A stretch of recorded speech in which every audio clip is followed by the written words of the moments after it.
अब 5.2 का जो आपका 19वां क्वेश्चन है वो ये है कि सुब्बाराव ने 1995 में 5,000 मासिक वेतन पर कार्य प्रारंभ किया और प्रत्येक वर्ष वृद्धि 200 रुपये की वृद्धि प्राप्त की। किस वर्ष में उसका वेतन कितना हो जाएगा? ठीक है, 7,000 हो जाएगा। तो देखो 1995 में कितना वेतन था? 1995 में प्रारंभिक वेतन कितना था भाई? वेतन था 5,000 रुपये।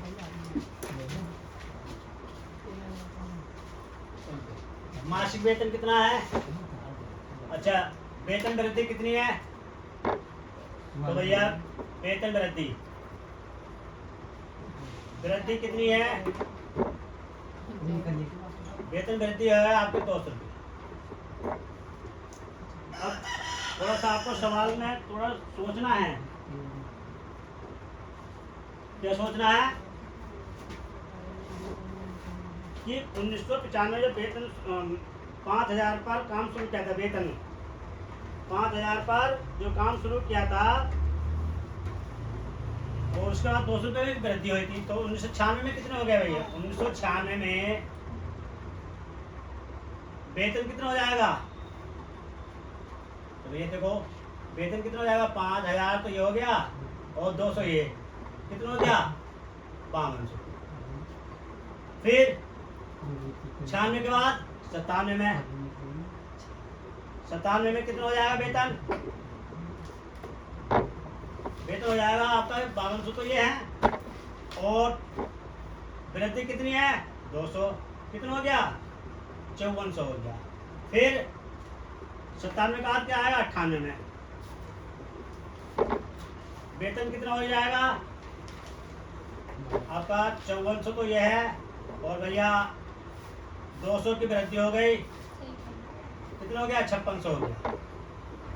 ठीक, और लास्ट में जो कुल वेतन हुआ कितना हुआ? कुल वेतन कितना था? कुल वेतन था आपका 7,000 रुपये। तो देखो अब इसे आप ए मानेंगे, आप इसे डी मानेंगे, ठीक, और इसे ए एन मानेंगे टोटल। अब सीधा सीधा फार्मूला है आपके पास, कौन सा? A n is equal to a plus n minus 1 into d. कितना? 7,000 है, प्रारंभ में कितना? 5,000 है और एन निकालना है, डी कितना? 200 है। तो भाई 7,000 और 5,000 एन माइनस 1 इंटू 2,000 बचा, एन माइनस 1 बराबर कितना? 2,000 बटे 200 4 बटा, तो एन माइनस 1 बराबर, तो एन बराबर कितना? 10 और प्लस 1 कितना हो गया? 11 वर्ष में उसे 7,000 वेतन मिलेगा। कितने? 11 वर्ष। ठीक, हमारे साथ समझ में। सुब्बाराव ने 1995 में 5,000 मासिक वेतन पर कार्य प्रारंभ किया और प्रत्येक वर्ष 200 रुपये की वृद्धि, 200 रुपये की वेतन वृद्धि की। किस वर्ष में उसका वेतन 7,000 हो जाएगा? तो देखो 1995 में काम शुरू किया तो मैं वेतन पर काम शुरू कितने क्या था? 5,000 का। कितने? 5,000 का। वेतन वृद्धि कितनी थी? 200 रुपये। तो 96 में कितना हो गया? 5,000 प्लस 200 52। 97 में कितना हो जाएगा वेतन? 52 प्लस 200 जोड़ेंगे 54 हो जाएगा। 98 में कितना हो जाएगा? 54 प्लस 200 56 हो जाएगा। ऐसे डॉट करके, लेकिन कुल वेतन कितना था उसका? 7,000 था। तो कितने समय में होगा 7,000? तो मैं एन निकालना, तो आप एन का फार्मूला निकाल लीजिए, ए एन बराबर a plus n minus 1 into d. तो 7,000 माइनस बराबर 5,000 प्लस एन माइनस 1 इंटू 200। तो 5,000 पे तो आओ 200 हो जाएगा, 200 और 2,000 इधर हो जाएगा, 2,000 बराबर 200। अब एन माइनस 1 बराबर क्या? 2,000 बटे 200, 200 से हमने भाग कर दी इसको, तो 10,000 कटा। एन माइनस 1 बराबर कितना हो गया? यार तो अब अगला क्वेश्चन जब देखेंगे, अच्छा 20वां क्वेश्चन है आपका, लास्ट क्वेश्चन है एक्सरसाइज का। रामकली ने किस वर्ष के प्रथम सप्ताह में 5 रुपये 5 की बचत की? और फिर साप्ताहिक बचत कितनी थी, ₹1.75 बढ़ती गई। वे एन में सप्ताह में उसकी मास जो साप्ताहिक बचत 20 रुपये 75 पैसे हो जाती है। तो एन का मान क्या, जैसा आपका 19वां सवाल है बिल्कुल उसी का ये भाई है, ठीक है, 19वें का ये सारा भाई समझ लीजिए। वहाँ बनाते यहाँ राम कली है। अब देखें आप प्रथम सप्ताह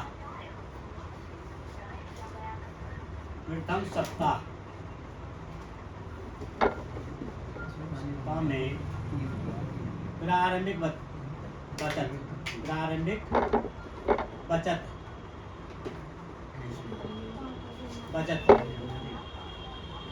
ये मान लीजिए 5। अच्छा, साप्ताहिक बचत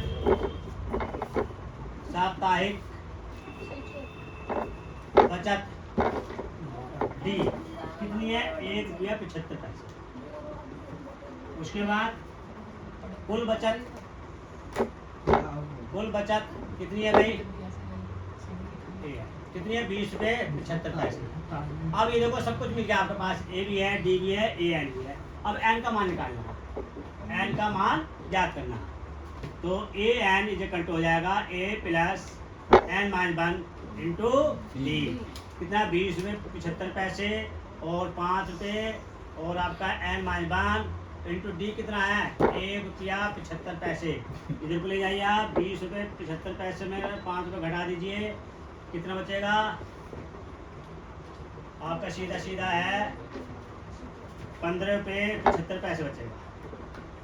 उसके बाद एन माइनस 1 और ₹1.75, तो एन माइनस 1 बराबर हो जाएगा ₹15.75 और भैया ₹1.75।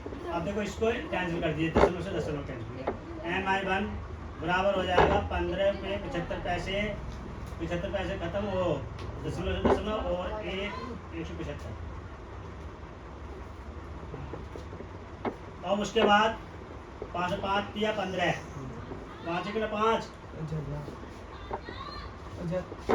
और 5 25, 5 दिया 15, 2 से 50 25 और 5 संग 30, 5 दिया 15, 5 सत्ते और 7 नाम 63। एन माइनस 1 बराबर और एन बराबर 9 प्लस 1, एन बराबर कितना 10। अब एन का मान कितना है 10। 10 सप्तों में क्या आया, ये बचत हो जाएगी कितनी, ₹20.75। यही आपका आंसर है। आपका 5.2 एक्सरसाइज पूरी तरह से समाप्त हो गई है। अब अगली एक्सरसाइज देखने के लिए चैनल को सब्सक्राइब कीजिए और वीडियो को लाइक कीजिए। Thank you.